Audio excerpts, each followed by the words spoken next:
কি ব্যবস্থা গ্রহণ করে? আমি যখন চট্টগ্রামে ছিলাম ওই টাইমে বেসিক্যালি আমাকে কল দেয় এত ওই রাফিদি অ্যান্ড কল দিয়ে হুট করে যখন হচ্ছে ওই যে হারুন আঙ্কেল বা হাউন আঙ্কেল, তো যখন তার হচ্ছে যে ভিডিওটা ভাইরাল হয় ওই ভিডিওটা ফেসবুকে সব জায়গা থেকে রিমুভ করানোর জন্য আসলে বলে যে কত টাকা লাগবে, যত টাকা লাগবে এটা রিমুভ করতে হবে। তো এরপর কল দেয়, তখন আমি আমার টিম মেম্বার 2-3 জন ছিল সাথে লাউড স্পিকারে, আমরা পুরো জিনিসটা আসলে কভার করে রাখি, রেকর্ড করে রাখি, যাতে পরবর্তীতে এটা নিয়ে কোনো ইনসিডেন্ট না হয়।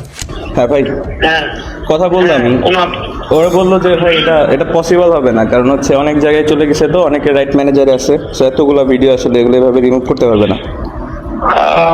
মানে মানে ফেসবুক থেকে 90% রিমুভ করলেও হয়। হ্যালো গাইস, আসসালামু আলাইকুম। দেখেন, আমাদের প্রাণপ্রিয় তৌহিদ আফ্রিদি দালাল, এতদিন তো প্রমাণ ছিল না, এখন হয়তো বা হাতে কিছু প্রমাণ পাওয়াতে এর জন্য সত্যি কথা বলতে পারতেছি। দ্বিতীয় কথা, স্বাধীন বাংলাদেশ দেখেন কি দালালি করে উনি, আর হাউন আঙ্কেলের জন্য কি দালালিটা করতেছে। ওনার হাউন আঙ্কেলের লিঙ্ক ভাইরাল হয়েছিল, তো ওই লিঙ্ক ওনার হাউন আঙ্কেল বলতে পারে নাই, উনি মানুষকে ফোন দিয়ে থ্রেট করে কত টাকার বিনিময়ে এইগুলা সবগুলা ডিলিট করে দিবা।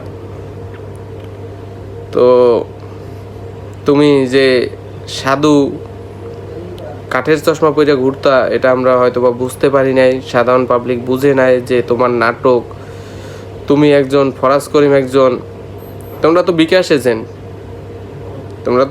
এজেন্ট, যাক বিকাশ এজেন্ট ছিলা, ভালো ছিলা, কিন্তু এই যে হাউন আঙ্কেলের মতো কিছু লোকের যে চামচামি করছে, এর জন্য দেশ ছাড়তে বাধ্য হয়েছো তুমি।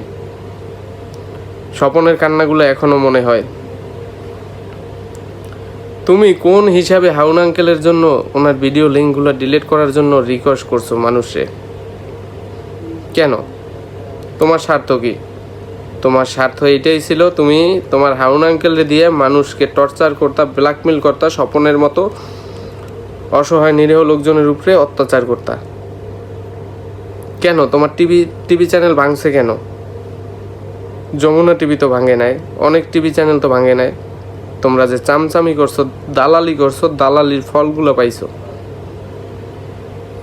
আবার তুমি হাউন আঙ্কেলের জন্য রিকোয়েস্ট করতেছো যে ওনার লিঙ্কটা ডিলিট করে দেওয়ার জন্য কত টাকা লাগবে।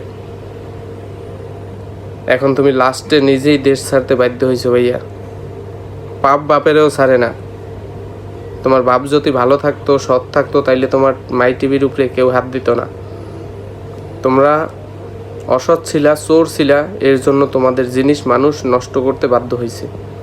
কারণ তোমরা যখন সরকার ক্ষমতায় ছিল, তখন তোমরা মানুষের উপরে অনেক টর্চার করছো। এই টর্চারের প্রতিশোধগুলো মানুষ নিছে। দেখো, তুমি এখন দেশ ছাড়া, তোমার হাউন আঙ্কেল জেলে, কি অবস্থা। পাপ কখনো বাপকেও ছাড়ে না।